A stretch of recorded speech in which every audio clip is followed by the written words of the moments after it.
Ассаламу алейкум достор, қандай тұрасыздар? Біз деген шаптан дөңгөлөк алмаштырғаннан, май алмаштырғандан тышқары деп қояйын. Бардық нәрселер жасап атабыз. Мотор чачып атабыз, коробка чолтып атабыз деген сияқты. Анан көптөгөн тракой компаниялар бар. Трактары 20, 30, 40, 50, 60, бирок трак оңдоочу жайларыңар жок болсо 917 544 42 54 жазгыла, чалгыла. Байланышабыз, силер менен контракт түзүп алабыз. Контракт түзүп, силердин айдоочуларыңар бизге келип калса, очерети жок, бат-баттан сервис кылып, майларындагы арзан кылып бергенге аракет кылабыз. Талаадан 500-550 алмаштырсаңар, биз ошондой компания менен договор салсак, а может 380, а может 370 кылып сүйлөшөбүз. Дөңгөлөктөрдү алмаштырабыз. Любой деңгээлдеги трактарды азыр сиздерге көрсөтөм. Азыр мuyактан бир Freightliner трагынын үстүндөгү моторун мен деле жакшы түшүнбөйм да. Бир жерин жасаш керек болуп атат да. Любой нерсени достор. Любой деңгээлдеги ремонттордун баарын жасап атабыз. Мына көрүңөр, молардын баары чечилген. Азыр мен жана тартып алгам видеону. Сиздерге азыр көрсөтөм. Көрдүңүздөр. Мотордун почти жарымы жок. Жана чечип атканда бүт тартып алгам. Көчө мурда өткөн жумада коробка жасашты балдар. Ошондой достор.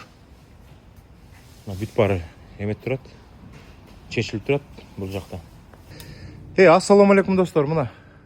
Силер ойлогула, Бишкек репери шап деп дөңгөлөк эле алмаштырып, май алмаштырып коет го деп.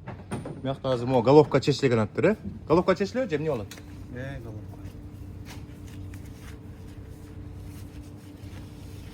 Азыр монусу алынат экен. Мен деле канча жыл жүрүп, биринчи жолу көрүп атам да, мотордун ичин чукулап, жасап, клапан деген ушуларбы я? Регулировка клапанов деген. Моларбы? Мына моларды биринчи жолу көрүп атам. Канча 7-9 жыл тракта жүрүп, баягы мотордун сыртын эле көрүп жүрчүбүз да. Моларды биринчи жолу көрүп атам, ичинчи. Кантип жасалат көрөбүз.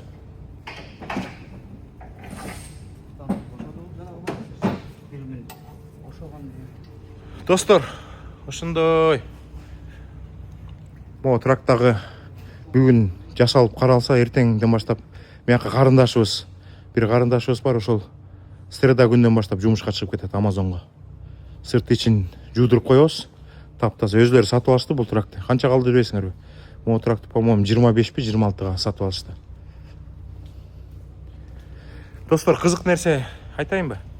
Биздин Ерлан Андашев инибиз бар, Ерлан Андашев инибиз мурда хиттерларын кайсы тракта айдап баратып жазган билесиңерби? Биздин азыр короодо токтоп турат. 780. Бери инибиз аны 500 бирдеме майл кезинде алыптыр. 1 миллион 375 болуптур. Ичи тышын жууп коебуз. Ал тракты биз алып калдык.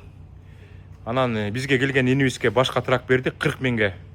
Трак сатып алды, 22-жылкы Freightliner. Бул тракты биз алып калдык. Ошол Ерлан Андашев инибиз мурда айдап жүргөн, хит-ырлар жазылган, Американы полностью кыдырган 780 трак 2015-жылкы короодо токтоп турат. Ал тиякта турган трейлерлерди бул жакка алып кирет, кайра чыгарат, майда чүйдө жумуштар жасап жүрө берет. Эгерде Иллинойстун ичинде, Чикагонун ичинде жумуштар болсо, товинг кылып кеш керек болсо, ошол трак менен товинг кылып келебиз достор.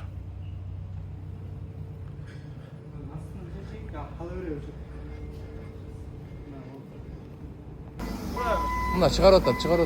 Головка чыгып атат. Мына. Опа, келатат. Жакшы келатат. Опа. Мына уже чыкпадыбы? Жакшы жигиттер. Мына, акырын басып калып жүрөсүң.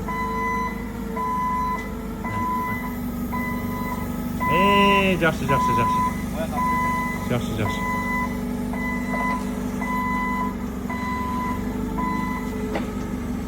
Мына чечилди. Азыр мен деген трактын жанына барып туруп сиздерге көрсөтөм азыр. Мына могу палеттин жанына коет экенбиз муну, жерге ылдый чүйрө берсе болот экен.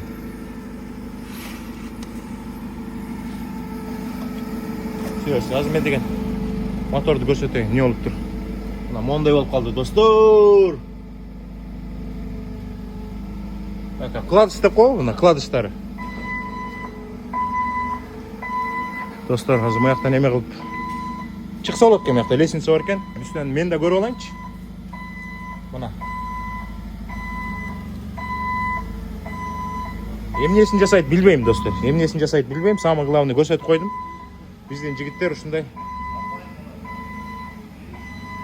моторду да чечип, ичинен майда чүйдөлөрдөн бери жасап атышат. Экинчи шап Кудай буйрса ушул жумадан баштап иштейт. Азыр механик балдарга сүйлөшүп койгонбуз. Кудай буйрса келет, достор, Ушундай чакан видео болуп калды. Достор, ары бери чөй бойло сразу көрсөтүп коеюн жанагы тракты. Мына. Достор, могу трак 22-жылкы. Муну инибиз алып атат. Кудай буйрса деп туралы. Ана могу трак. Аз деген эртең менен саат 9-да келип трактын ичи тышын жууп кетишет. Мына могу трак 2015-жылкы. Ерлан инибиз азыр видеону көрүп атса эстейт болушуңар керек. 2018-жылы сатып турсаңар, ушул азыр 1.375.000 майл жүрүптүр да. Азыр бул трак мыякта калат, мыяктагы трейлердин баарын шапка апарып, кайра киргизип турат. Могу мына шашпай силерге көрсөтөм, жуулуп тазалангандан кийин. А могу трак эртең Кудай буйрса жуулуп тазаланат. Ушу менен инибиз арка трактан берки тракка секирип туруп жолго чыгып кетет. Ошондой, достор. Ассаламу алейкум, достор. Өзүңүздөр билгендей, могу тракты көчөдөн баштап капитальный ремонтко киргиздик. Бардык дөңгөлөгүн бар алмашат. Анан мыяктан деген головка жасалып атат. Көчөгүнү сиздерге көрсөткөнбүз, мону чечкенбиз. Чечип, бул көчө ремонтко барып бүгүн келди. Эгерде монун жаңысын сатып алса, где-то 9.000-10.000 доллар болот деп айтып жатышат. Бул ремонттон келди гарантиясы менен. 1,5 жыл гарантия. Анан бул ремонт бүткөндөн кийин дилерге барып, могу гаскеттин бүт баары алынды. Кудай буйрса, булардын баары чогултулат дагы. Эртең бул трак даяр болот. Өзүңүздөр билесиздер да. Айтып калышат, клапандарды регулировка жасап атабыз, клапандарды регулировка жасап атабыз деп, ошентип клапанды кечке регулировка жасап атып, трак где-то бир 700, 800, 900 миң майл жүргөндө анан тартпай баштаганда ушундай капитальный ремонт керек экен, достор. Мына могул жерде биз азыр Поршендерди көрүп атабыз. Поршенге караганда могу биринчи головка өлөткөн да. Эгерде головканы капитальный ремонт жасап койсо, мына 1,5 жыл гарантия деп атпайсызбы? Ушуну жасагандан кийин дагы трак 200 миң, 300 миң майл жүрсө болот экен. Андан кийин бул миллионниктер да, моторчу. Эгерде миллиондон өтүп, моторду уже жасаш керек болсо, анда могу Поршендерге киришиш керек болот да, ылдый жагын жасаш керек, достор. Менин билишимче. Ошон үчүн келиңиздер. Могу текшерүүнүн бүт баары бекер. Анан трагыңар тартпай калат кээ бирдечи. Трагыңар тартпай калат, утур клапандар регулировка жасай бересиңер. Бул жака келсеңер, бардык текшерүүнүн баары бекер болот. Анан ашып кетсе бир 3 күндө капремонттон головканын бүт баарын жасап, гаскеттерин баарын алмаштырып, силерди жолго чыгарып ийет, достор. Сиздерди күтөбүз. Адилет инибиз 2 желек подряд этип кетти. Чоң рахмат айтабыз, достор. Не дейсиз? Кудай буйрса деп туралы. Октябрдын бир ортолорунда башталып калат го дейм. Жыл сайын эле өзүңүздөр билгендей 4-үндө, 3-үндө, 7-синде грин карта оюну башталып калчу, заявка толтуруп, уже чуркап калчубуз да. Азыр чото сайттар ачылбай атат. Менимче бир октябрдын ортолорунда ачылат. Ошого даяр бололу. Эми азыр убакыт бар. Ушул жумада эртең бүрсүгүндөрү мен Инстаграмдан бир түз эфир өткөрөйүн грин карта боюнча. Анан YouTube каналга, TikTok каналга дагы көптөн бери кирилекмин, аяка дагы кирип, мекендештер менен талкуулап грин карта жөнүндө өткөрөлү. Эмне өзгөрүү болду, кандай кылыш керек, эмне кылыш керек? Мурда деген загран паспорту сурабай калган, азыр загран паспорту жок. Адамдар ойнай албай калат, анткени загран паспортунун номерин жазыш керек заявка толтуруп атканда. Анан заявка толтургандын астында $1 төлөп калат адамдарчы. Ошолорду сүйлөшүп, эмге барса болот, кандай толтурсаңар болот. Түз эфир кылалы. Көптөгөн мекендештер билбейт да, эмнеге түз эфир кылышыбыз керек? Анткени өзүңүздөр билгендей, акыбал анча жакшы эмес Америкада. легалдуу жол менен келиш керек да, легалдуу жол менен келиш керек. Азыр кимдин грин картасы жок болсо, көп мекендештер айтып атпайбы, биз деген категорияларды бастырып атабыз, Алмаз байке, жакында Америкага барабыз, эмдики жылы келебиз депчи. Эгерде силер грин картаңар жок болсо бул жакта, тракка отура албайсыңар. Трак мектебине барсаңар, грин карта сурайт. ДМВга экзамен тапсырам деп барсаңар, грин карта сурайт.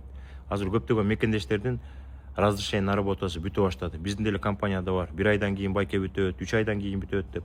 Алар бүтсө иштей албай калат. Жеңил машина айдаганга уруксат берет, бирок тракка отура албай калышат. Ошон үчүн азыр көптөгөн мекендештердин жана разрешение на работасу бир 2 жылдан кийин бүтөт экен, 28-жылы бүтөт, 27-жылы бүтөт дегендер колдонуп күркүрөтө иштеп алыш керек. Мына уже чыга баштады. Мен дагы эртең жумушка келатканда бир байкемди ала келем, ал жумушка чыгат. Дагы бир инилер чалып атат, байке уже чыкпасак болбой калды деп. Мен айтпадым беле башында. 1 ай жаткыла, 2 ай жаткыла, айласыздан уже жумушка чыкканга аргасыз болосуздар. Ой, машина жудуруш керек болчу. Мексиканецтер келди. Кийинки эфирден жолуккуча сак саламатта калыңыздар достор.